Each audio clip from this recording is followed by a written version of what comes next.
Hi guys, this is Anjali and I welcome you once again to my channel. So आज के इस video में हम बायोलॉजी को पूरा डिटेल में डिस्कस करेंगे, क्योंकि हमें साइंस में बोला गया है कि टिल 10th तक हमको मतलब साइंस आने वाला है, ठीक है। और यहाँ पे मैंने सिर्फ और सिर्फ बायोलॉजी इसीलिए कवर की है क्योंकि अगर मैं इसको फिजिक्स एंड केमिस्ट्री के साथ करती ना कवर यार, तो ये बहुत ज़्यादा लेंदी हो जाती और फिर वो मेरे लिए बहुत ज़्यादा हैक्टिक हो जाती है उसको कंप्रेस करना वगैरह वगैरह, ठीक है। तो फिर सिर्फ इसमें हम बायोलॉजी पढ़ेंगे और बहुत इन डेप्थ और बहुत अच्छे से पढ़ेंगे, जो आपके एग्जाम पॉइंट ऑफ व्यू से एज इट इज़ इंपॉर्टेंट है, ठीक है। आपको पता ही है मैं फालतू चीज़ें नहीं प्रोवाइड करती हूँ, वही प्रोवाइड करती हूँ जो कि एग्जाम प्रोस्पेक्टिव से बहुत ज़्यादा इंपॉर्टेंट होता है।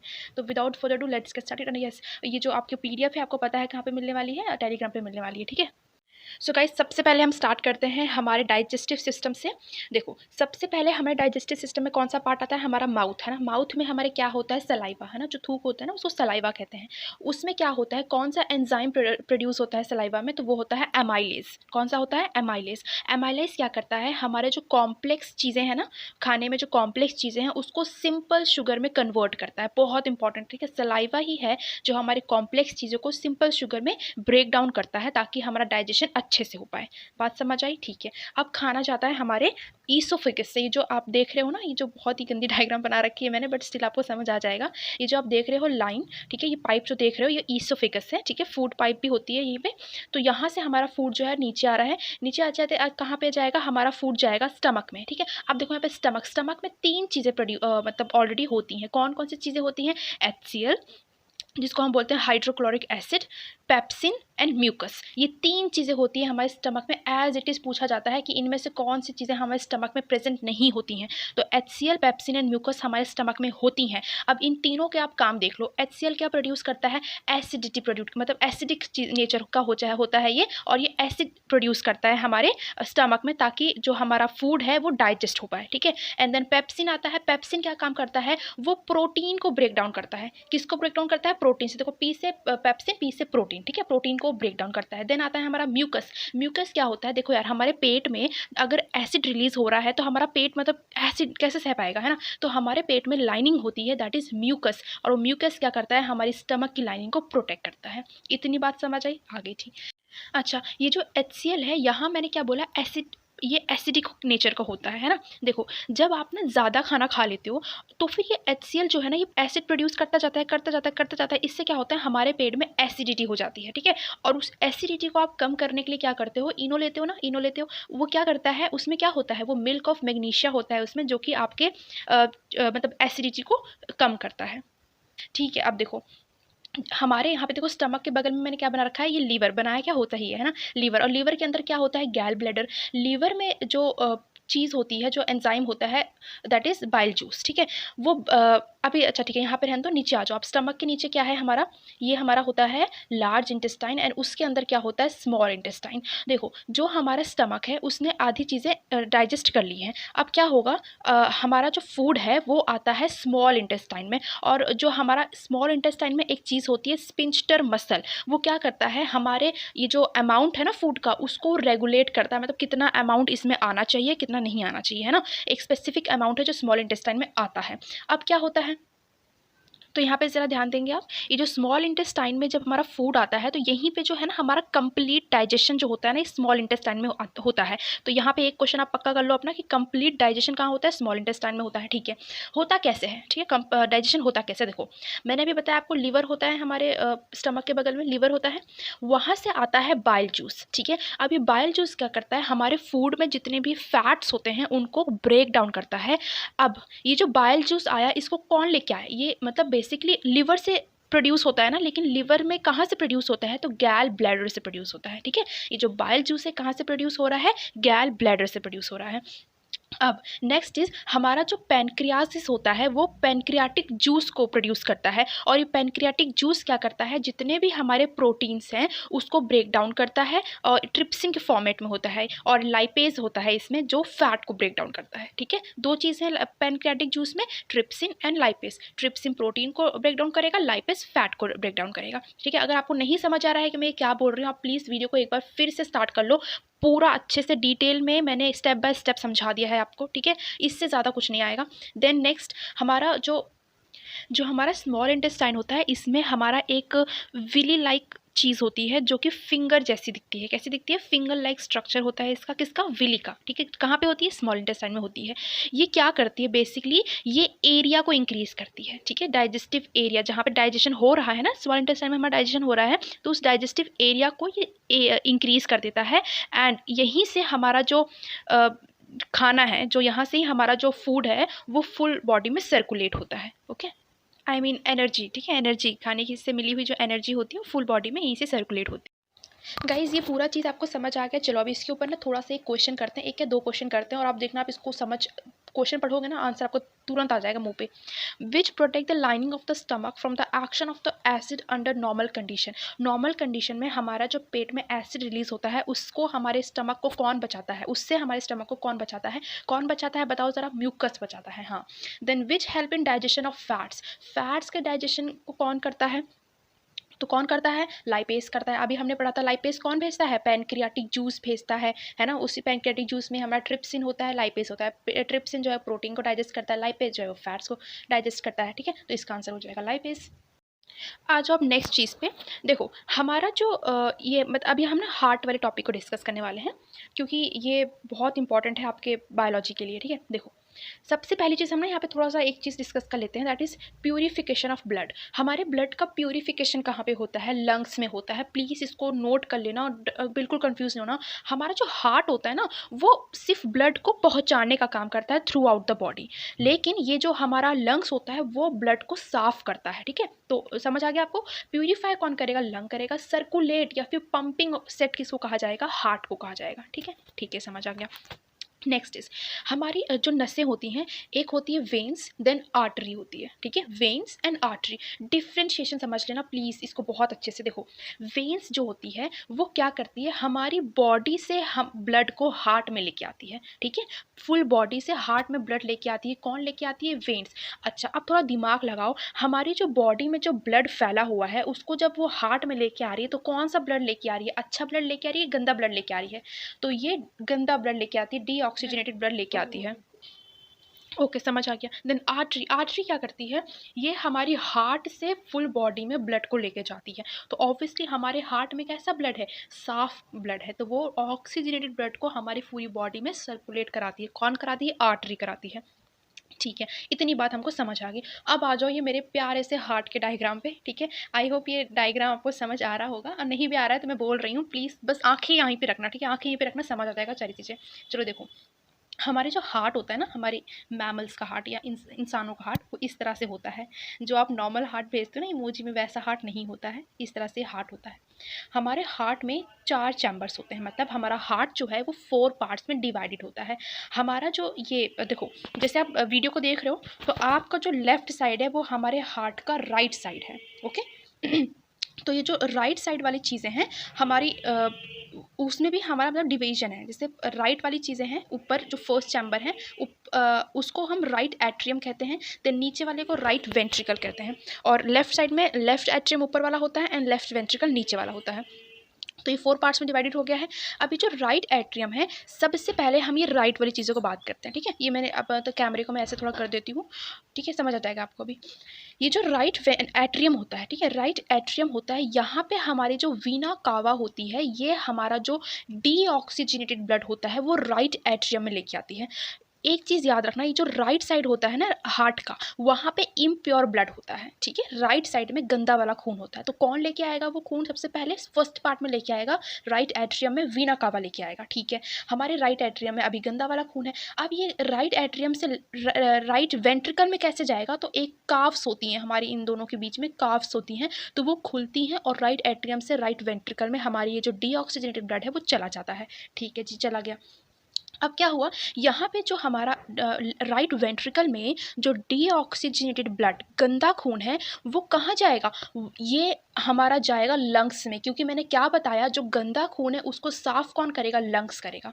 समझ आ रही है बात? बिल्कुल समझ आ रही है। ठीक है, लंग्स में गया। लंग्स में कौन लेके जाएगा? खुद तो ये सब जाएंगे ही ना, कौन लेके जाएगा? ध्यान से सुनना, कौन लेके जाएगा? पल्मोनरी आर्टरी लेके जाएगी। मैंने क्या बताया था आर्टरीज में? आर्टरी वो होती है जो दिल से पूरी बॉडी में खून को भेजती है, साफ खून को भेजती है। लेकिन यहाँ पे देखो एक्सेप्शन आ गया है, जो हमारी पल्मोनरी आर्टरी होती है वो डीऑक्सीजनेटेड ब्लड को लेके जाती है लंग्स में। बात समझ आई? ठीक है। अब लंग्स में जब हमारा गंदा खून गया तो लंग्स क्या करता है, वो उसे डिफ्यूजन के प्रोसेस से उसको साफ करता है। डिफ्यूजन क्या होता है मैं आगे अभी बताऊंगी, ठीक है। अच्छा, लंग्स में कौन है जो उसको साफ कर रहा है, तो एल्वियोली एक पार्ट होता है जो हमारे ब्लड को साफ करता है, ठीक है। ये एक एक बात यार बस लिख लो, कहीं अपने नोट्स में अच्छे से लिख लो, बहुत अच्छे से मार्क्स आ जाएंगे आपके, ठीक है। अब देखो लंग्स ने खून साफ कर दिया, अब वो साफ खून को कौन लेके आएगा, तो पल्मोनरी वेन्स लेके आएगा, ठीक है। पल्मोनरी वेन्स, देखो यहाँ पे वेन्स का भी वापस से एक्सेप्शनल केस हो गया ना। वेन क्या करता है, गंदा खून बॉडी से हार्ट में लेके आता है ना, लेकिन देखो अभी यहाँ पे पल्मोनरी वेन जो है वो साफ खून को, मतलब लंग्स से साफ खून को हमारे हार्ट में लेके आ रहा है। देखो अभी साफ खून जो है वो पूरी लेफ्ट साइड में रहने वाला है, ठीक है। मैंने बताया ना, स्टार्टिंग बता दिया, लेफ्ट राइट वाली साइड में गंदा खून रहेगा, लेफ्ट वाली साइड में प्योर खून रहेगा, ठीक है, प्योर ब्लड रहेगा। देखो लंग्स से हमारी लेके आया कौन, पल्मोनरी वेन। ऑक्सीजनेटेड ब्लड लेके आइए, कहाँ पे लेके आएगी वो, लेफ्ट एट्रियम में सबसे पहले खून जाएगा, फिर वहाँ से हमारा लेफ्ट वेंट्रिकल में खून आएगा, एंड लेफ्ट वेंट्रिकल से एरोटा एक चीज़ है, ठीक है, एरोटा है जो हमारी पूरी बॉडी में ब्लड को सर्कुलेट करेगा, ठीक है। और यहाँ पे एक चीज़ याद रखना, जो ये लेफ्ट वेंट्रिकल है ना, ये बहुत ही टफेस्ट पार्ट होता है। क्यों ये टफेस्ट पार्ट होता है, क्योंकि यहीं से हमारा प्योर ब्लड जो है वो सर्कुलेट होता है। कौन सर्कुलेट करता है, एरोटा सर्कुलेट करता है। ये देखो इस तरह से पूरा जो हमारा दिल है वो किस तरह देखो कैसे काम कर रहा है, ठीक है। इसीलिए ये दिन रात पंप करता रहता है ना, आप देखते हो, आप धड़कन अपनी सुनते हो ना, तो पूरे टाइम ये धड़कता रहता है, क्योंकि हमारा सर्कुलेशन चलता चलता चलता ही रहता है, ठीक है। ओके, नेक्स्ट इज, चलो अब यहाँ पे ना हमने ये पूरा जो कॉन्सेप्ट है समझ लिया ना, हार्ट का पूरा सर्कुलेशन समझ लिया आपने हार्ट का। अब यहाँ पे आ जाओ क्वेश्चन पे। देखो ये क्वेश्चन आप सुनो, which part of the heart has oxygenated blood. ये देखो ऑक्सीजनेटेड ब्लड क्या है, साफ खून है ना। डीऑक्सीजनेटेड ब्लड क्या होता है, गंदा खून। तो ऑक्सीजनेटेड ब्लड कहाँ पे रहता है, कौन से पार्ट में, लेफ्ट पार्ट में। बोल बोल के थक गई मैं स्टार्टिंग में ही, है ना। लेफ्ट पार्ट में हमारा साफ खून रहता है, लेफ्ट पार्ट में हमारा गंदा खून रहता है, ठीक है। तो ऑप्शन ए जो है वो सही हो जाएगा। देखो अगर आपको कॉन्सेप्ट क्लियर है तो यहाँ पे देखो लेफ्ट साइड आप कर दोगे टिक। अदरवाइज अगर आप क्वेश्चंस इसमें ऑप्शंस में जाओगे थोड़ा बहुत कंफ्यूज हो सकते हो। लेफ्ट साइड तो मतलब आपको हाँ पता चल गया, ठीक है लेफ्ट। देन यहाँ पे राइट साइड जाएगा, जिसको पूरी तरह से एलिमिनेट कर दोगे। और देखो अगर आपने जो बी ऑप्शन है इसको आपने एलिमिनेट कर दिया, तो क्या ये बोथ वेंटिकल वाला ऑप्शन ही एलिमिनेट हो गया, एलिमिनेट हो गया। और ये बहुत एट्रियम वाली चीज़ भी एलिमिनेट हो जाती है, ठीक है। तो पूरा लेफ्ट साइड वाला आंसर ही पूरा टिक हो जाता है आपका, ठीक है। अब नेक्स्ट हम बात करते हैं हमारे चैम्बर्स की, ठीक है। जैसे हमारे में 4 चैम्बर्स होते हैं ना, तो बाकी और कौन कौन से जानवर हैं जिनके कितने चैम्बर्स होते हैं वो पढ़ेंगे हम। फिश में कितने होते हैं, 2 चैम्बर्स होते हैं। यहाँ पे सिर्फ एक ही बार ब्लड आता है चला जाता है, मतलब सर्कुलेट हो जाता है। देन रेप्टाइल्स में क्या होता है, रेप्टाइल्स एंड एम्फीबियंस जो होते हैं उनमें 3 चैम्बर्स होते हैं, क्योंकि इनके में इंटरमिक्सिंग होती रहती है। क्योंकि ये क्या करते हैं, ये लैंड पे भी जिंदा रह सकते हैं, वाटर में भी जिंदा रह सकते हैं, है ना। तो इसीलिए इनके में 3 चैम्बर्स होते हैं जो कि इंटरमिक्सिंग करके मतलब चीज़ें इनके में सर्कुलेट होती हैं। देन मैमल्स मतलब हमारे होते हैं 4 चैम्बर्स, और इसी में डॉल्फिन वो भी मैमल है, तो वो भी उसमें भी 4 चैम्बर्स होते हैं। बर्ड्स के भी 4 चैम्बर्स होते हैं। एंड ये जो रेप्टाइल्स मैंने आपको बताया ना 3 चैम्बर्स होते हैं, लेकिन ये क्रोकोडाइल उसमें से एक एक्सेप्शनल केस है जिसके 4 चैम्बर्स होते हैं, आई डोंट नो व्हाई, ठीक है। देन कॉकरोच के तो भाई पता ही नहीं क्या है, उसके 13 चैम्बर्स होते हैं, ठीक है, तो याद रखना है आपको। ओके, नेक्स्ट इज हमारा ब्लड, ठीक है। ब्लड क्या है, ब्लड एक कनेक्टिव टिश्यू है। कैसा टिश्यू है, कनेक्टिव। देखो ब्लड ही है ना, पूरे बॉडी को कनेक्ट करके रखा हुआ है, ऐसे याद रख लो आप। तो कनेक्टिव टिश्यू है ब्लड। ब्लड जो है वो 2 पार्ट्स में डिवाइडेड है, एक है प्लाज्मा एंड दूसरा है ब्लड कॉर्प्यूसलेस, ठीक है। ब्लड कॉर्प्यूसलेस जो है वो 3 पार्ट्स में डिवाइडेड है, आरबीसी, डब्ल्यूबीसी, प्लेटलेट्स। आरबीसी क्या है, red blood cell, WBC is white blood cell and platelets is platelets, ठीक है। चलो नेक्स्ट इज, ये जो हमारा आरबीसी है इसमें ही हेमोग्लोबिन होता है। हेमोग्लोबिन ही है जो हमारे रेड ब्लड सेल को या फिर ब्लड को रेड बनाता है, ठीक है। ये जो हेमोग्लोबिन है ये मतलब बेसिकली जो ब्लड होता है ना उसमें वो ऑक्सीजन और कार्बन डाइऑक्साइड दोनों चीज़ों को कैरी करता है। तभी तो हमारा मतलब ब्लड जो होता है ना उसमें दोनों चीज़ कैरी रहती है, और उसी को जो प्योर और इम्प्योर करने वाला चीज़ है वो हार्ट में होता है। तो क्वेश्चन आता है कि हमारा जो हेमोग्लोबिन है वो क्या चीज़ कैरी करता है, तो वो ऑक्सीजन एंड CO2 दोनों कैरी करता है, ठीक है। ये जो आरबीसी है ये 120 डेज तक इसकी एज रहती है, उसके बाद ये न्यू में बदल जाता है। देन ये आरबीसी कहाँ पे प्रोड्यूस होता है, तो ये बोन मैरो में बनता है, ठीक है, बोन मैरो में बनता है, मैंने लिखा भी है। देन आरबीसी को हम एक और नाम से बुलाते हैं, दैट इज एंथ्रोसाइट। क्या बुलाते हैं? एंथ्रोसाइट। ठीक है, वाइट ब्लड सेल की बात करते हैं तो ये दिखने में वाइट कलर का होता है एंड ये इसकी जो एज लिमिट होती है दैट इज 5 to 7 days। ठीक है, यहाँ पे डेज लिखना प्लीज। देन ये इसमें ल्यूकोसाइट्स होते हैं। ठीक है, ल्यूकोसाइट्स होते हैं, इसी वजह से ये जो हमारा वाइट ब्लड सेल है वो वाइट कलर का दिखता है। तो पूछता है reason why it looks white, just because of leucocyte. Then platelets क्या होते हैं? प्लेटलेट्स होते हैं जो हमारे ब्लड को क्लॉटिंग करने में हेल्प करते हैं एंड ब्लड क्लॉटिंग से आपको विटामिन के की याद ज़रूर आनी चाहिए। ठीक है, विटामिन के ही है जो ब्लड क्लॉटिंग में हेल्प करता है। अच्छा, अब हमने अगर ब्लड की बात कर ली है तो हम कार्ल लैंडस्टेनर की भी बात करेंगे, जिन्होंने ब्लड ग्रुप की खोज की थी, है ना। अब यहाँ पे इन्होंने ये बताया था कि जो हमारा ब्लड ग्रुप ओ होता है, कौन सा? ब्लड ग्रुप ओ, ये यूनिवर्सल डोनर होता है। क्यों क्यों यूनिवर्सल डोनर होता है? क्योंकि इसमें एंटीजेंट नहीं होते हैं, एंटीजेंट नहीं होते हैं। एंड ए बी क्या होता है? A B blood group universal receptor है, जिनका भी ब्लड ग्रुप ए बी है वो हर एक से ब्लड को ले सकते हैं। क्यों? क्योंकि इनमें एंटीबॉडी नहीं होती है। क्या नहीं होती है? एंटीबॉडी। सो गाइज, अभी तक हमने क्या क्या पढ़ लिया? हमने ब्लड डाइजेस्टिव सिस्टम पढ़ लिया, हार्ट पढ़ लिया, ब्लड पढ़ लिया, अब हम पढ़ेंगे सेल। ठीक है, देखो सेल को किसने खोज की है? सेल की डिस्कवरी किसने की है? रॉबर्ट हुक ने। और न्यूक्लियस की किसने डिस्कवरी की है? रॉबर्ट ब्राउन ने। ये दो महारथी हैं जिनका आपको नाम बहुत अच्छे से याद रखना है। ओके, जैसे हमारी बॉडी होती है उसमें कुछ पार्ट्स होते हैं जो स्पेसिफिक फंक्शंस करते हैं, उसी तरह सेल में भी कुछ पार्ट्स होते हैं जो स्पेसिफिक फंक्शंस करते हैं, तो उन्हें क्या कहते हैं हम? ऑर्गेनेल्स। सेल के पार्ट्स को क्या कहते हैं? ऑर्गेनेल्स कहते हैं।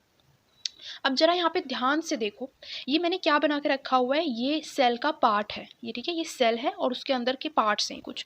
तो हर एक सेल का क्या क्या मतलब कि क्या क्या फंक्शन होता है वो सब यहाँ पे बहुत ज़्यादा इंपॉर्टेंट है।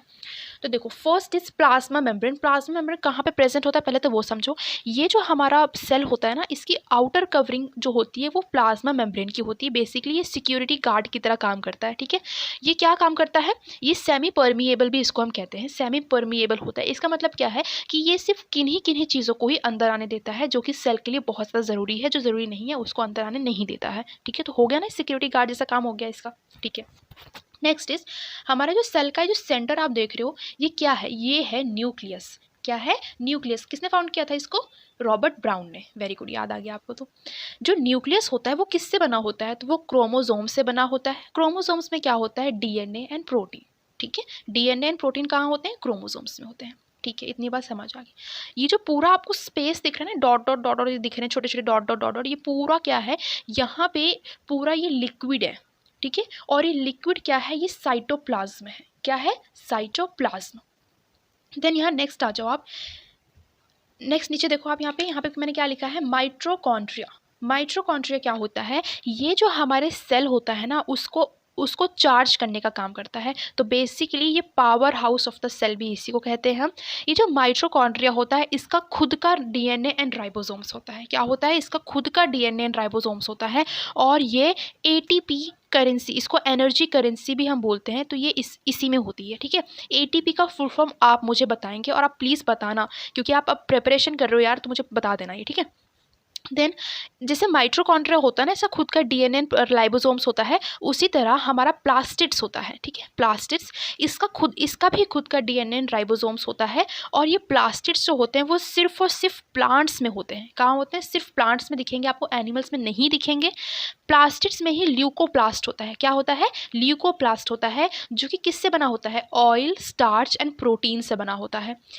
इसी में प्लास्टिड्स में ही क्रोमोप्लास्ट होता है, जो कि क्लोरोफिल प्रोवाइड करता है। ठीक है, क्रोमोप्लास्ट, क्लोरोफिल। इतनी बात समझ आ गई? समझ आ गई जी। नेक्स्ट, ये जो आपको दिख रहा है ना, बादल जैसे मैंने बना रखे हुए हैं, ये क्या है? ये है ईआर। क्या है? ईआर। ईआर क्या होता है? Endoplasmic reticulum.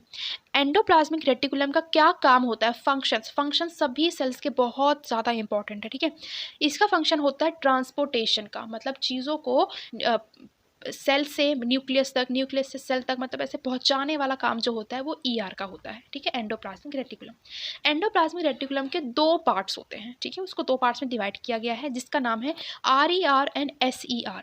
RER is, R मतलब रफ एंड एस मतलब smooth. RER is rough endoplasmic reticulum, SER is smooth endoplasmic reticulum.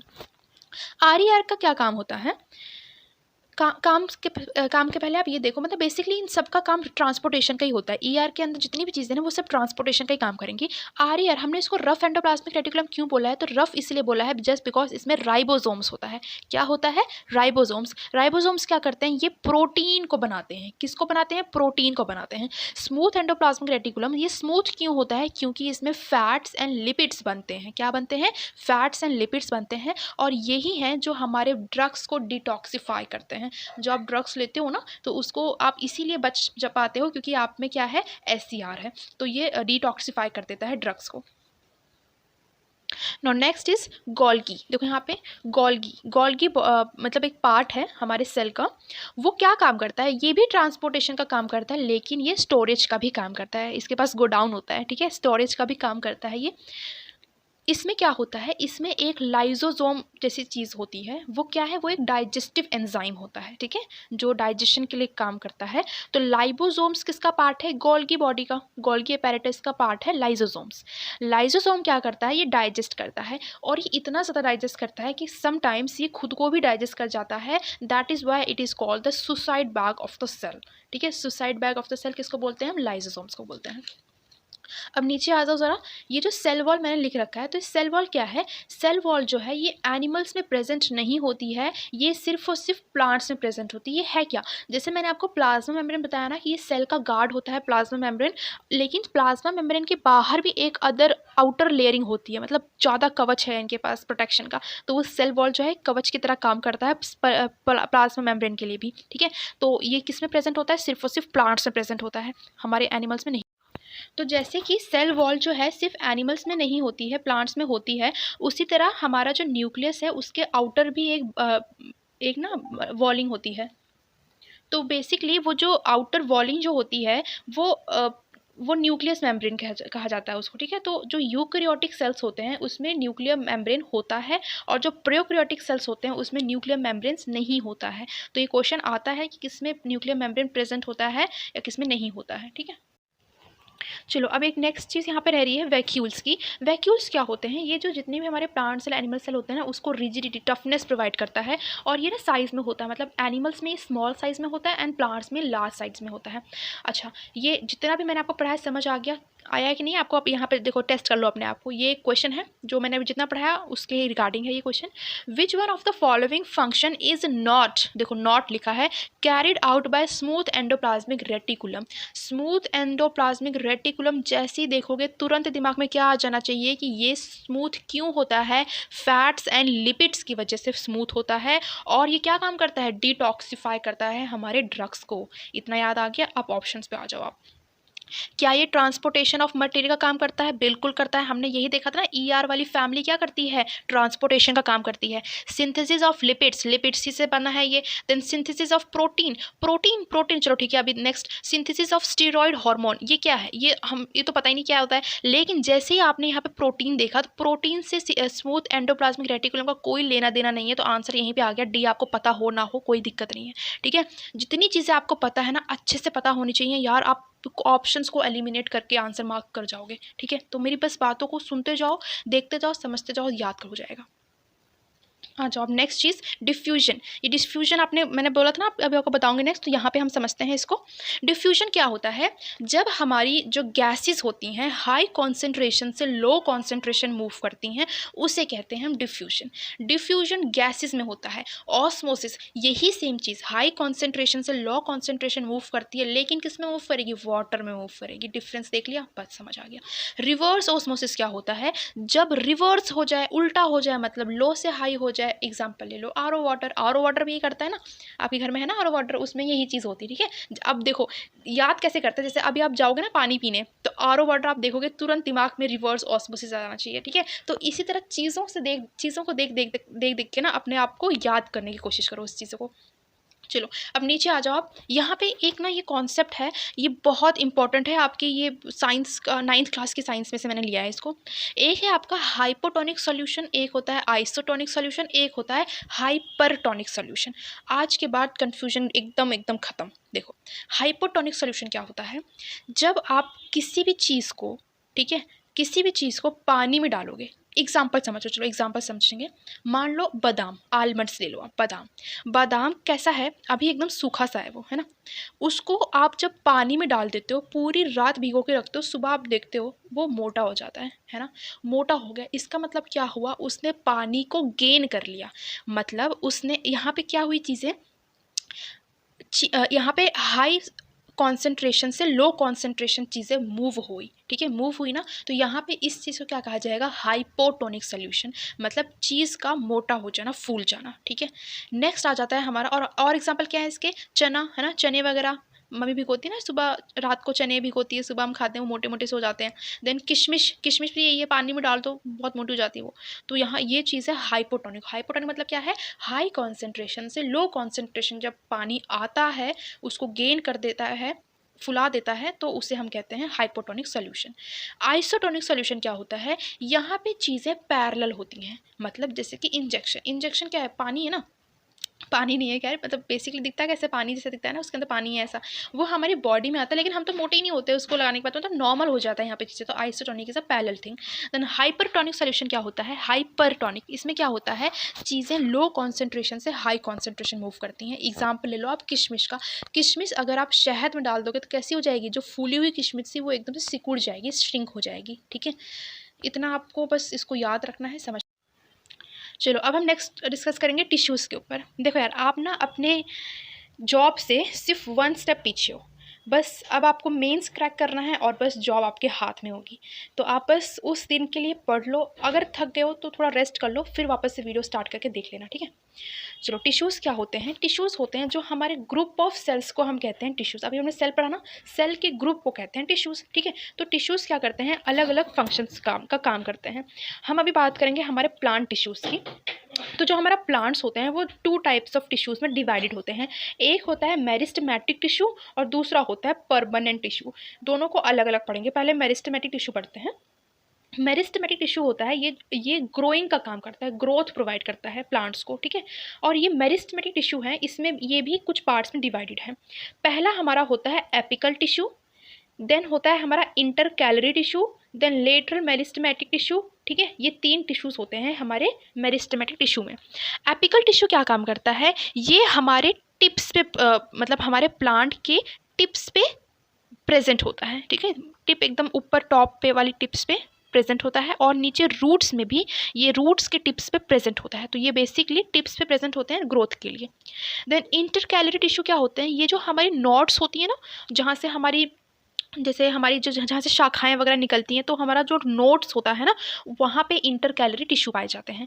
Then lateral meristematic tissue क्या होता है, ये जो हमारा गिर्थ होता है ना, वो चौड़ाई जो होती है हमारे प्लांट की, तो वो कौन प्रोवाइड करता है, लेटरल मेरिस्टेमेटिक टिश्यू। तो ये आपको इनका कौन कौन सी जगह पे प्रेजेंट होते हैं वो आपको याद रखना है। देन नेक्स्ट आ जाते हैं हम परमानेंट टिश्यूज़ पे। परमानेंट टिश्यूज़ जो हैं वो 2 पार्ट्स में डिवाइडेड हैं, एक है सिंपल परमानेंट टिश्यू, एक है complex permanent tissue. Simple permanent tissue इतने ज़्यादा ईजी हैं पढ़ने के लिए, इसलिए इनको सिंपल परमानेंट टिश्यू के नाम से रख दिया गया है। कैसे ईजी, जरूर हम पढ़ते हैं। देखो इसमें ना कुछ पार्ट्स हैं, सिंपल परमानेंट टिश्यू से कुछ पार्ट्स हैं, कौन कौन से, पैरेंकाइमा, एरेंकाइमा, कॉलेंकाइमा, स्केलेंकाइमा टिश्यू, देन क्लोरेंकाइमा टिश्यू। ये नाम तो बड़े अजीब से हैं, लेकिन काम इनका बहुत आसान सा। देखो पैरेंकाइमा क्या है, ये ना ऐसे टिश्यूज़ होते हैं जो प्लांट सेल में स्पेस प्रोवाइड करते हैं, ठीक है, स्पेस प्रोवाइड करते हैं, और वहीं पे ये फूड स्टोरेज का भी काम करते हैं, ठीक है। अब देखो यार, जो स्पेस दे रहा है तो वहीं पे फूड भी रखने का स्पेस देगा ना वो। तो पैरेंकाइमा ऐसे याद रखोगे आप। Next is aerenchyma tissue. Aerenchyma क्या काम करता है, ये एक्वेटिक प्लांट्स पे प्रेजेंट होता है, बस इतना याद रखना है आपको। एरेंकाइमा जो होते हैं वो एक्वेटिक प्लांट्स में प्रेजेंट होते हैं, ए से एरेंकाइमा, ए से एक्वेटिक प्लांट्स, याद रख लो ऐसे। देन कॉलेंकाइमा टिश्यू क्या होते हैं, ये फ्लेक्सिबिलिटी प्रोवाइड करते हैं। आप देखते हैं ना कुछ पेड़ों को, वो एकदम से बारिश होती है, वो हवा आती है, आंधी वगैरह आती है, तो एकदम से हम झूलने लगते हैं, लेकिन वो टूटते नहीं हैं। तो वो जस्ट बिकॉज ऑफ फ्लेक्सिबिलिटी, और फ्लेक्सिबिलिटी उनको कौन देता है, कॉलेंकाइमा टिश्यू। देन स्केलेंकाइमा होता है। स्केलेंकाइमा ऐसा टिश्यू है जो बहुत ज़्यादा हार्ड होता है, और ये इन सभी टिश्यूज़ में से डेड सेल होता है, ठीक है। इसके एग्जाम्पल की बात करो आप, कोकोनट, कोकोनट का हस्क देखते हो ना आप, कितना हार्ड होता है, तो वो स्केलेंकाइमा टिश्यू होता है, ठीक है, वो डेड होता है, डेड सेल। देन एक होता है क्लोरेंकाइमा टिश्यू। क्लोरेंकाइमा क्या होता है, जिसमें क्लोरोफिल होता है, ठीक है, जो ग्रीन पिगमेंट्स वगैरह रखता है अपने पास। नेक्स्ट इज यहाँ पे परमानेंट टिश्यू का दूसरा पार्ट कौन सा है, कॉम्प्लेक्स टिश्यूज। कॉम्प्लेक्स टिश्यूज क्या होते हैं, जाइलम एंड फ्लोएम, ये इसके पार्ट्स होते हैं। जाइलम हमने बहुत बचपन से पढ़ा यार, जाइलम मतलब वाटर जल और फ्लोएम मतलब फल। तो जाइलम क्या काम करता है, वाटर का ट्रांसपोर्टेशन। फ्लोएम क्या करता है, फल मतलब फूड का ट्रांसपोर्टेशन। इसके जाइलम एंड फ्लोएम के पार्ट्स देख लो जरा आप, यहाँ पे ये पार्ट्स पूछ लेता है कि इनमें से कौन सा पार्ट फ्लोएम का पार्ट नहीं है, जाइलम का पार्ट नहीं है, ऐसा। तो जाइलम के कौन से पार्ट है, ट्रैचेट्स, वेसल्स, जाइलम पैरेन्काइमा भी जाइलम का पार्ट होता है, एंड जाइलम फाइबर जो है वो जाइलम का पार्ट होता है। देन फ्लोएम का कौन सा पार्ट होता है, sieve cells, sieve tubes, companion cell, phloem fibre and phloem parenchyma. ये जो फ्लोएम फाइबर होता है ना, यही इन सभी सेल्स में से डेड सेल होता है, बाकी सारे सेल्स जिंदा होते हैं। तो ये एक्सेप्शन के जरूर पूछेगा, फ्लोएम फाइबर में मतलब बेसिकली इनमें से कौन सा डेड सेल होता है, तो फ्लोएम फाइबर होता है। चलो अब हम हमारे इंसान वाले टिश्यूज़ की बात कर लेते हैं जो कि इंसानों में रहते हैं, जैसे कि एपिथेलियल टिश्यू। ये क्या है, ये हमें कवरिंग प्रोवाइड करता है। तो बेसिकली हमारे एग्जाम में ऐसे क्वेश्चंस आते हैं कि इनमें से ये कौन सा टिश्यू है जो हमारी ब्लड वेसल्स को कवर करता है, या ईसोफेगस को कवर करता है, या हमारी किडनी को कवर करता है। ठीक है, तो यहाँ पे मैंने सबके ही लिख दिए हुए हैं अच्छे से, बस आपको रिवाइज करना है, लर्न करना है। ठीक है, तो first is simple squamous epithelial, ये हमारे blood vessels, lungs and alveoli में प्रेजेंट होते हैं। Squamous epithelial oesophagus and lining of the mouth. Stratified squamous epithelial skin में। Tall epithelial inner lining of the intestine में। Ciliated colloidal epithelial tissue is respiratory tract. Then cuboidal is in kidney tubes and salivary duct. Glandular, glandular क्या होता है, ये कोई tissue मतलब ये basically present नहीं होता है इन किसी भी पार्ट में, जस्ट ये काम करता है। काम क्या करता है, जितने भी हमारे एपिथेलियल टिश्यू होते हैं जब वो इनवर्ड फोल्ड हो जाते हैं तो उसे हम कहते हैं ग्लैंडुलर। ये टर्म है, इसको याद रखना है। देन आ जाओ यहाँ पे कनेक्टिविटी से रिलेटेड कुछ क्वेश्चंस। लिगामेंट्स जो होते हैं ये बोन को बोन से कनेक्ट करते हैं, ये आता है ऐसे यार क्वेश्चन, ठीक है, ऐसे स्टैटिक क्वेश्चन उठ के आ जाता है। देन टेंडोन क्या होता है, ये हमारे मसल को बोन से कनेक्ट करते हैं। एरियोलर टिश्यू क्या होता है, ये हमारे स्किन एंड मसल्स के बीच में प्रेजेंट होते हैं। एंड एडिपोज टिश्यू क्या होते हैं, ये फैट स्टोर करते हैं। देखो AAC सब है ना, तो थोड़ा सा कन्फ्यूजन होता है, तो प्लीज़ आप इसको नोट में अच्छे से लिख लेंगे। देन आ जाते हैं हम हमारे कार्टिलेज टिश्यू पे। देखो कार्टिलेज टिश्यू क्या होता है, ये ना फ्लेक्सिबिलिटी प्रोवाइड करते हैं। ठीक है, देखो आप अपने यहाँ पे कान वगैरह पे आप टच करके देखो, आप यहाँ पे देखो हड्डी नहीं लगती ना, लगता नहीं है कि यहाँ पे हड्डी है। तो ये बेसिकली फ्लेक्सिबिलिटी प्रोवाइड करते हैं। और ये किससे बने होते हैं, ये प्रोटीन्स एंड शुगर से बने होते हैं, और ये स्मूथ जॉइंट्स होते हैं। ठीक है, स्मूथ जॉइंट्स होते हैं। अब नेक्स्ट आ जाओ, हमारे यहाँ पे ना कुछ मसल्स होते हैं हमारी बॉडी में। कौन से, वॉलेंट्री मसल होता है, एक इनवॉलेंट्री मसल होता है। वॉलेंट्री मसल कैसा होता है, ये इसको हम स्केलेटल मसल भी कहते हैं और स्ट्रैटिफाइड मसल भी कहते हैं। ये कैसा होता है दिखने में, ये लॉन्ग होता है, सिलिंड्रिकल होता है, अनब्रांच्ड होता है, और ये मल्टी न्यूक्लियस होता है। मतलब अनब्रांच मतलब ज़्यादा शाखाएं नहीं होती इसमें, सिंगल ब्रांच्ड होता है, और ये मल्टी न्यूक्लियस होता है, मतलब न्यूक्लियस इसमें ज़्यादा होते हैं। अच्छा, यहाँ पर मैं थोड़ा सा एक चीज़ आपको बता दूँ, याद करा दूँ, मतलब जो हमारे अनब्रांच्ड होंगे ना, जिनकी सिंगल शाखाएं होंगी, उसमें न्यूक्लियस ज़्यादा होंगे, मल्टी न्यूक्लियस होगा। ठीक है, नेक्स्ट इज इनवॉलेंट्री मसल्स, उसको हम स्मूथ मसल्स भी कहते हैं। इनवॉलेंट्री, वॉलेंट्री क्या होता है पता है ना आपको, वॉलेंट्री जो हम अपनी मतलब हम अपनी मर्जी से करें कोई चीज़, वो होते हैं वॉलेंट्री मसल्स। और इनवॉलेंट्री जो होते हैं जो आप रोक के भी नहीं रोक सकते, जैसे हमारे हार्ट को आप रोक सकते हो कि पंप मत दो अब तू, ठीक है, तो ऐसा नहीं होता ना। तो इनवॉलेंट्री जो अपनी हमारी मर्जी से नहीं होते, खुद ही वो अपना काम करते जाते हैं। तो इनवॉलेंट्री मसल्स कौन से होते हैं, जैसे हमारी आयरिश हो गई, यूरेटर्स हो गया, देन हमारी ब्रॉन्चिट्स हो गई, हार्ट, ठीक है, ये सब इनवॉलेंट्री मसल्स हैं। ये कैसे होते हैं, ये यूनी न्यूक्लियस होता है इसमें। ठीक है, यूनी न्यूक्लियस होते हैं ये। तो बेसिकली देखो, अगर ये यूनी न्यूक्लियस है मतलब एक ही न्यूक्लियस है, तो यहाँ पे ये ब्रांच्ड होंगी, ये मतलब ज़्यादा शाखाएं होंगी इसमें। हमारा हार्ट होता है कार्डियक मसल, वो क्या होता है, वो ब्रांच्ड होता है, मतलब उसमें भी काफ़ी सारी शाखाएं होती हैं। और ये यूनी न्यूक्लियस होता है और ये सिलिंड्रिकल होता है। ठीक है, यहाँ पे थोड़ा सा याद रखेंगे आप, ये सिलिंड्रिकल होता है और यूनी न्यूक्लियस होता है। नाउ नेक्स्ट हम थोड़ा सा रिप्रोडक्शन की बात करेंगे, हमारे ये प्लांट्स में किस तरह से होता है। तो ये मैंने खूबसूरत से ड्राइंग बना के रखी हुई है, इसी से हम डिस्कस करेंगे। ठीक है, देखो सबसे पहले यहाँ पे छोटू सा जो मैंने लिख रखा है मेल एंड फीमेल। तो देखो मेल के जो पार्ट होते हैं उसका नाम होता है स्टेमिन, एंड फीमेल के पार्ट को पिस्टिल बोलते हैं, और कार्पेल भी कहीं कहीं पे लिखा होता है ये। ठीक है, तो इतना आपको अच्छे से पता होना चाहिए मेल एंड फीमेल का कौन सा पार्ट होता है फ्लावर्स में। देखो ये जितने मैंने ये बना रखे हैं ना, अभी देखो यार ध्यान से समझना थोड़ा, ये मैं एक्सप्लेन ही कर सकती हूँ, हाथ लगा के दिखा तो नहीं सकते यहाँ पे। ठीक है, देखो ये जो हम देख रहे हो ना आप, यहाँ पे एंथर लिखा है एंड देन फिलामेंट लिखा हुआ है, ये बेसिकली ये दोनों स्टेमन के पार्ट होते हैं। और स्टेमन किसका पार्ट होता है, मेल का पार्ट होता है। ठीक है, सिर्फ ये जो बीच वाला होता है ना, यही सिर्फ फीमेल का पार्ट होता है, बाकी सारे मेल्स के पार्ट होते हैं, साइड वाले सारे। ठीक है, फीमेल में जो सबसे टॉप पे आपको दिख रहा है ना, ये होता है स्टिग्मा। स्टिग्मा के अंदर ही होता है स्टाइल, एंड स्टाइल के एकदम अंदर मतलब बीच में एकदम नीचे आ जाओ आप, यहाँ पे बनती है ओवरी, ठीक है। और ये स्टिग्मा, स्टाइल एंड ओवरी ये तीनों पार्ट हैं हमारे पिस्टिल के। पिस्टिल किसका पार्ट है? फीमेल का, ठीक है। देखो अब जब यहाँ पे स्टिग्मा में, ठीक है, स्टिग्मा, स्टाइल में और ओवरी में, ठीक है, ये तीनों पार्ट में मेल का पार्ट आना इम्पॉर्टेंट है ना जाइगोट बनने के लिए। तो मेल का पार्ट कैसे आएगा इसके अंदर? वो पॉलन ग्रेन्स के थ्रू आएगा, ठीक है। पॉलन ग्रेन्स के थ्रू हमारे स्टिग्मा में मेल के पार्ट्स जाएंगे और वो जब अपने आप से आएगा, ठीक है, पॉलन ग्रेन्स जब खुद से ही स्टिग्मा में आ जाएगा तो उसे हम कहते हैं सेल्फ पॉलिनेशन। और जब खुद से नहीं, किसी दूसरे की हेल्प से, दूसरे किसकी हेल्प से? Wind, air and water. Please यहाँ पर लिख लेना, मैंने लिखा नहीं है। किसकी हेल्प से? दूसरा, विंड, एयर एंड वाटर, उनकी हेल्प से अगर ये स्टिग्मा में जाता है तो उससे हम कहते हैं क्रॉस पॉलिनेशन, मतलब किसी दूसरे की हेल्प से। बात समझ आई? अब इसके अंदर जब जाएगा कौन? पॉलन ग्रेन्स, तो यहाँ पे जाइगोट बनता है पहले। क्या ओवरीज में जाता है? ओवरीज में बनता है जाइगोट, एंड जाइगोट के बाद बनता है एम्ब्रियो। ये थोड़ा याद रखेंगे, पहले जाइगोट बनेगा फिर एम्ब्रियो बनेगा, ठीक है। इतना था ये प्लांट का रिप्रोडक्शन। एंड देन एम्ब्रियो के बाद फिर वही होता है ना, बीज फिर फल में बदल जाता है, फूल में बदल जाता है, ठीक है। तो ये था हमारे रिप्रोडक्शन ऑफ फ्लावर।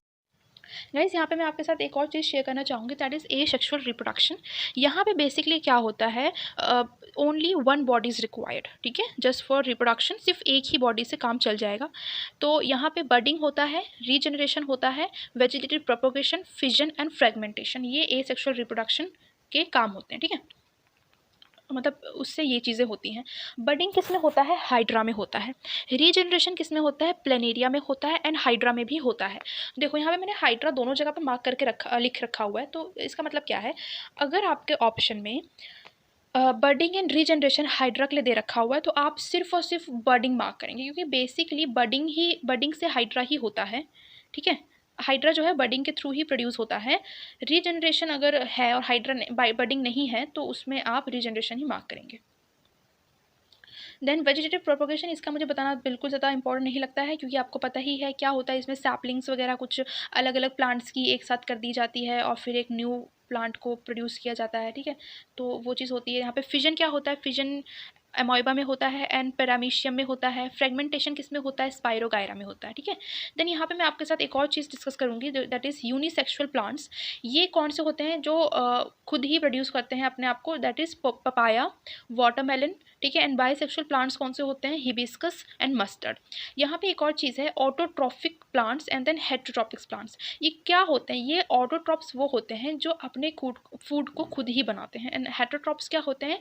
जो अपने फूड को बनाने के लिए किसी और पे डिपेंड होते हैं, ठीक है। ये खुद ही अपना खाना नहीं बनाते हैं। एंड इसका जीता जाता एक एग्जाम्पल है मशरूम, ठीक है। मशरूम एक एग्जाम्पल है हेटेरोट्रॉप्स का। ये डिपेंड करता है दूसरे एनिमल या प्लांट पे, ठीक है, अपना खाना बनाने के लिए, खुद नहीं बनाता है ये। अब आ जाओ हम अपने प्लांट्स के हार्मोन्स की बात करते हैं, ठीक है। हार्मोन्स बोल रही हूँ, हार्मोन्स, ठीक है। प्लांट्स के हार्मोन्स की बात करते हैं हम। हमारे प्लांट्स में कुछ हार्मोन्स होते हैं जो कि डिफरेंट काम करते हैं, जैसे कि हमारे में होते हैं, ठीक है। तो इनमें जो होते हैं हार्मोन्स वो क्या है? ऑक्सिन। ऑक्सिन क्या करता है? ये प्लांट टिश्यूज़ को ग्रोथ करने में हेल्प करता है, बढ़ने में हेल्प करता है। साइटोकाइनिन क्या करते हैं? ये डिले एजिंग कराते हैं या फिर प्रमोट सेल डिवीजन, है ना, सेल डिवीजन को प्रमोट करते हैं या फिर इनकी एजिंग में डिले करते हैं। साइटोकाइनिन मतलब स्टॉप करते हैं ग्रोथ को। देन गिब्रेलिन क्या होते हैं? गिब्रेलिन जो है वो फ्लावरिंग को इन्हेंस करते हैं, मतलब फ्लावर, जब प्लांट फ्लावर बनता है ना, उसको हेल्प कौन करता है? गिब्रेलिन करता है हेल्प, ये हार्मोन, ठीक है। एब्सिसिक एसिड क्या करता है? ये ग्रोथ को स्टॉप करता है, ठीक है। एब्सिसिक एसिड क्या करता है? ग्रोथ को स्टॉप कर रहा है। अगर ग्रोथ को स्टॉप कर रहा है इसका मतलब वो एजिंग में हेल्प करता है ना। एजिंग में हेल्प कर रहा है, तो एजिंग में हेल्प करेगा तो क्या होगा? जब कोई भी प्लांट एजिंग हो जाता है तो वो अपनी जो लीव्स होता है उसको शेड करना शुरू कर देता है ना, लीव्स को झड़ना, हाँ, लीव्स झड़ना शुरू हो जाते हैं, तो एब्सिसिक एसिड की हेल्प से होता है। देन इथाइलिन क्या होता है? इथाइलिन जो होता है वो फ्रूट्स को पकने में हेल्प करता है। क्वेश्चन आया है, ये इथाइलिन क्या करता है? राइपनिंग ऑफ द फ्रूट्स को हेल्प करता है। अब जब हम प्लांट्स के हार्मोन्स की इतनी ज़्यादा बात कर रहे हैं तो अब इसकी एक्सक्रीशन की भी बात कर लेते हैं, ठीक है। प्लांट्स का जो एक्सक्रीशन होता है वो दो पार्ट में होता है। एक होता है वाटर वेपर के फॉर्म में, एक होता है लिक्विड के फॉर्म में। वाटर वेपर क्या होता है? वही भाप बनना ना, तो उसको हम क्या कहते हैं? ट्रांसपीरेशन। और जो लिक्विड के फॉर्म में आप देखते हो ना, प्लांट के ऊपर प्लांट की जो लीव्स होती है उनके ऊपर पानी आ जाता है, इतना खूबसूरत सा लगता है, लेकिन वो उनका एक्सक्रीशन होता है, ठीक है। तो उसको हम कहते हैं ग्यूटेशन, ये वर्ड याद रखेंगे, ग्यूटेशन, ठीक है। ये प्लांट के एक्सक्रीशन के पार्ट हैं, ठीक है, समझ आ गया आपको। सो गाइस, अब हम बात करते हैं हमारे ह्यूमंस के हॉर्मोन्स की। तो हमारा एक हार्मोन होता है पिट्यूटरी ग्लैंड, जो कि ग्रोथ को इन्हेंस करता है, ग्रोथ को प्रमोट करता है, और इसे हम मास्टर ऑफ द ग्लैंड और third I of the body भी कहते हैं। प्लीज़ इसको आप लिख लेंगे, मैंने लिखा नहीं है। देन थायरोक्सिन क्या होता है, ये थायराइड ग्लैंड जो है वो थायरोक्सिन हार्मोन को प्रोड्यूस करता है, और यही वो ग्लैंड है जो मेटाबॉलिज्म को रेगुलेट करता है, बॉडी के मेटाबॉलिज्म को रेगुलेट करता है। इंसुलिन, और उसको हम ग्लूकागॉन भी कहते हैं, ये हमारे ब्लड शुगर के लेवल को इन्हेंस करता है या फिर कंट्रोल करता है, ठीक है। तो जो हमारा शुगर लेवल होता है ना, वो इंसुलिन रेगुलेट करता है। एड्रिनल ग्लैंड से हमारा हार्ट रेट कनेक्टेड है, ठीक है। हार्ट रेट को कौन रेगुलेट करेगा, एड्रिनल ग्लैंड, और हार्ट रेट से हमारा बीपी भी नापा जाता है ना, तो बीपी भी एड्रिनल ग्लैंड ही प्रोड्यूस करता है या फिर मेजर करता है। देन टेस्टोस्टेरोन, टेस्टोस्टेरोन क्या है, ये मेल के कैरेक्टर को डेवलप करता है, एंड वहीं पे डेवलपमेंट ऑफ द स्पर्म्स भी इसी की वजह से होते हैं। एंड देन ओवरीज क्या होती है, ओवरीज दो पार्ट्स में है ये, एक ईस्ट्रोजन एंड एक प्रोजेस्ट्रॉन। ईस्ट्रोजन जो होता है ये बेसिकली ना अपने टाइम टू टाइम ये हार्मोन्स होते हैं वो रिलीज होते हैं। ईस्ट्रोजन जो होता है ये सेकेंडरी कैरेक्टर के लिए रिस्पॉन्सिबल होता है फीमेल के, ठीक है। और यहीं पे प्लीज़ आप एक चीज़ नोट करेंगे, जो हमारे मतलब सेकेंडरी कैरेक्टर्स होते हैं ना गर्ल्स में, उसमें जो फैट रेशो जो इंक्रीज़ होता है, तो वो किस ग्लैंड की वजह से इंक्रीज़ होता है, ईस्ट्रोजन। प्रोजेस्ट्रॉन भी वहाँ पे ऑप्शन में होता है, तो कन्फ्यूजन के लिए होता है वो सिर्फ, तो ईस्ट्रोजन आप मार्क करेंगे, ठीक है। फैट रेशो इंक्रीज़ करता है ईस्ट्रोजन। देन प्रोजेस्ट्रॉन क्या करता है, ये बेसिकली प्रेगनेंसी के टाइम रिलीज़ होने वाला हार्मोन है, तो इसको ये एकदम अलग चीज़ है, ठीक है, progesterone just for pregnancy. Then एक आता है हमारा हार्मोन दैट इज़ ऑक्सीटोसिन, ठीक है। इसको आप थोड़ा सा समझेंगे क्योंकि इसके रिलेटेड क्वेश्चन आते हैं। ऑक्सीटोसिन ग्लैंड क्या हार्मोन क्या होता है, ये basically production of the milk में हेल्प करता है, ठीक है। और यही बेसिकली जो ये प्रोडक्शन है, इसी की वजह से जो मदर का बेबी होता है ना, वो ज़्यादातर अटैचमेंट अपनी मम्मा से इसलिए फील करता है क्योंकि जो मम्मा होती है उनके अंदर ऑक्सीटोसिन ग्लैंड होता है, और जो कि मिल्क के फॉर्म में बेबी के पास जाता है, ठीक है। तो ये क्वेश्चन पता नहीं कहाँ पे आया हुआ है ये क्वेश्चन, ठीक है, अटैचमेंट से रिलेटेड, तो ऑक्सीटोसिन होता है। और यही वो ग्लैंड है जो गर्ल्स को बहुत ज़्यादा इमोशनल भी बनाता है, ठीक है। तो यही वो ग्लैंड है जो इतना ज़्यादा इमोशनल बनाता है, दैट इज़ ऑक्सीटोसिन। तो चलो, अगर हमने प्लांट की बात कर ली एक्सक्रीशन की, तो ह्यूमन एक्सक्रीशन की बात करते हैं। तो सबसे पहले एक्सक्रीशन कहाँ से स्टार्ट होता है, kidney, then ureter, then urinary bladder, and then urethra, ठीक है। इतना प्रोसेस आप याद रखेंगे। एमोइबा में भी होता है, पता है, एमोइबा का एक अलग सा सिस्टम होता है एक्सक्रीशन का, तो उसको ज़रा याद कर लेंगे आप। पहले इंजेशन होता है, देन डाइजेशन होता है। इंजेशन मतलब पहले फूड अंदर आया, डाइजेस्ट हुआ, एब्सॉर्प्शन हुआ, एसिमिलेशन हुआ, देन क्या लिखा है मैंने, एक्सेशन हुआ, ठीक है, एक्सेशन। देन यहाँ पे हम एक चीज़ डिस्कस करेंगे, that is food chain. Food chain हमारे 4 लेवल्स में डिवाइडेड है, that is first trophic level, second trophic, third and fourth trophic level. First trophic level वालों को ऑटोट्रॉप्स कहते हैं, सेकंड को हर्बीवोरस, थर्ड को स्मॉल कार्निवोरस, एंड फोर्थ को लार्ज कार्निवोरस कहते हैं। अच्छा, यहाँ पे कार्निवोरस ना, एक चीज़ आप यहाँ पे प्लीज़ लिख लेना कि ये जो हमारे कार्निवोरस एनिमल्स होते हैं ना, इनके पास स्मॉल इंटेस्टाइन होता है, ठीक है, सिर्फ स्मॉल इंटेस्टाइन होता है। ओके, अब हम बात करते हैं हमारे ब्रेन के कुछ पार्ट्स की। एक हमारा ब्रेन का पार्ट होता है सेरिबेलम। ये क्या करता है, ये हमारी पूरी बॉडी को बैलेंस करता है। अच्छा, आपने जब आपने ये चीज़ देखी होगी कि जब आप ड्रिंक्स करते हो, है ना, अल्कोहल वगैरह इनटेक करते हो या फिर ड्रग्स इनटेक करते हो, तो आप में होश क्यों नहीं रहता है कि आप कहाँ पे पड़े हो कहाँ नहीं पड़े हो, है ना। तो क्या होता है, बेसिकली हमारे ब्रेन में एक पार्ट होता है दैट इज़ सेरिबेलम। वो क्या करता है, वो बिल्कुल एकदम से बंद हो जाता है ना, वो मतलब बेसिकली ब्रेन सिग्नल देना ही बंद कर देता है, तो सेरिबेलम भी अपना सिग्नल देना बंद कर देगा। इसीलिए हमारी जो बॉडी होती है वो बैलेंस नहीं रहती है, हमें पता ही नहीं चलता है कि हम कहाँ पे हैं कहाँ नहीं है, ठीक है ना। हमारा ये जो फोर ब्रेन होता है ना, माथा, जहाँ पे माथा है हमारा, तो हमारा जो ब्रेन है वो 4 पार्ट में डिवाइडेड है ना। तो फर्स्ट पार्ट जो है फोर ब्रेन, वहाँ पे हम मेन थिंकिंग का काम करते हैं, ठीक है। जो हमारा सेल मेम्ब्रेन होता है ब्रेन का, वो लिपिड्स एंड प्रोटीन से बना होता है। हमारा जो इमोशंस होते हैं ना, लॉन्ग लास्टिंग मेमोरी वाली चीज़ें, पुरानी यादें वाली चीज़ें, वो एपिथैलेमस पार्ट में, जो हमारा ब्रेन का पार्ट है वहाँ पे होता है। देन मेमोरीज़, हमारी मेमोरीज़ कहाँ पे होती हैं, थैलेमस, मतलब यादें जो है ना हमारी, वो होती हैं हमारी थैलेमस में। अच्छा, नेक्स्ट इज़ हमारा जो यूरिया होता है वो कहाँ पे प्रोड्यूस होता है, तो वो लीवर में प्रोड्यूस होता है। और ये जो हमारा यूरिया होता है वो विटामिन सी होता है, ठीक है। ये जो हमारा वायरस होता है वो जेनेटिकल मटेरियल होता है, ठीक है, वो उसमें बिल्कुल भी साइटोप्लाज्म नहीं होता है, ये याद रखेंगे आप। देन बैक्टीरिया जो होता है, देखो क्या होता है ना, जब हमारी बॉडी में वायरस आ जाता है, और या फिर मतलब बेसिकली जो वायरस होता है उसकी हम क्यों कोई भी एंटीबायोटिक्स नहीं बना पाते, है ना, मतलब कि उसमें साइटोप्लाज्म ही नहीं होता जिसको हम कैच करें और उसके रिगार्डिंग हम कोई दवा बना लें। लेकिन बैक्टीरिया जो होते हैं उसमें जो है वो साइटोप्लाज्म प्रेजेंट होता है, जिसकी वजह से हम क्या कर पाते हैं, उसकी एंटीबायोटिक बना पाते हैं, और जिसकी वजह से उसका एक इलाज बन पाता है। So this is enough. अब हम नेक्स्ट बात करते हैं, एक ये चीज़ ना रह गई थी यार, वो मुझे ना स्टार्टिंग में इसको कवर कराना था, दैट इज़ हमारे वो डाइजेस्टिव पार्ट में लास्ट में क्या होता है जब हमारा डाइजेशन हो जाता है, खाना पीना हमने खा लिया है, अब वो जो एनर्जी के फॉर्म में हमारे पास आता है ना चीज़ें, वो किस तरह से आती हैं। तो देखो, जो हम खाना खाते हैं तो वो क्या है, वो ग्लूकोज के फॉर्म में आती है हमारे पास, है ना, तभी तो हमें एनर्जी मिलती है। तो वो जो ग्लूकोज के फॉर्म में आती है तो वो किससे रिप्रेजेंट होता है, C6 से, ठीक है। ये ग्लूकोज जो होता है वो साइटोप्लाज्म में ब्रेक डाउन होके वो पायरोवेट में कन्वर्ट होता है, किसमें होता है, पायरोवेट में कन्वर्ट होता है। देन ये जो पायरोवेट होता है ये तीन तरह से काम करता है। जब हमारी बॉडी में एब्सेंस ऑफ ऑक्सीजन होता है तब क्या होता है, इथेनॉल या फिर CO2 प्रोड्यूस होता है, और ये चीज़ होती है ईस्ट में। देन जब लैक ऑफ मसल्स, ठीक है, मसल्स नहीं होते हैं, तब क्या होता है, हमें हमारे बॉडी में लैक्टिक एसिड प्रोड्यूस होता है, जो कि क्रैम्प्स जिसे कहते हैं ना, हम ऐसे बैठे रहते हैं और फिर हम खड़े होते हैं तो बोलते हैं अरे पैर सो गया हमारा, फिर उठते हैं जैसे तुरंत हमारे पैर में झुंझुनाहट सी आ जाती है ना, तो वो क्रैम्प्स होते हैं। तो वहाँ पे बेसिकली जब हमारा ऑक्सीजन नहीं होता है ना, तो वहाँ पे ये लैक्टिक एसिड प्रोड्यूस हो जाते हैं। जब ऑक्सीजन होता है, ठीक है, जब ऑक्सीजन होता है, प्रेजेंस ऑफ ऑक्सीजन में ये किस तरह से काम करता है, ये कार्बन डाइऑक्साइड, वाटर और एनर्जी प्रोड्यूस करता है, और इसे हम, ये बेसिकली माइटोकॉन्ड्रिया में होता है ये काम।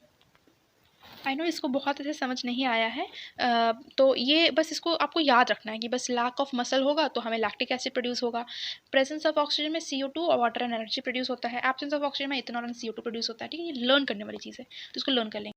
अब गाइस हम ना विटामिन की बात कर लेते हैं, जो कि बहुत इंपॉर्टेंट है एग्जाम प्रोस्पेक्टिव से।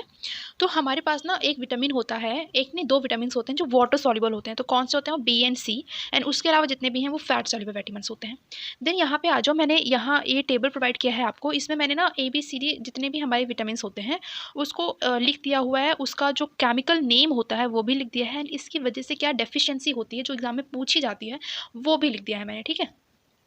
तो यार आप बस एक बार इसका स्क्रीनशॉट ले लो, मैं इसको एक्सप्लेन नहीं करूँगी क्योंकि एक्सप्लेन करने जैसी कोई चीज़ है नहीं, ठीक है। और ये देखो यहाँ पे ये कितने होते हैं हमारे विटामिन B, ठीक है, तो एक बार आप इसको देख लो अच्छे से।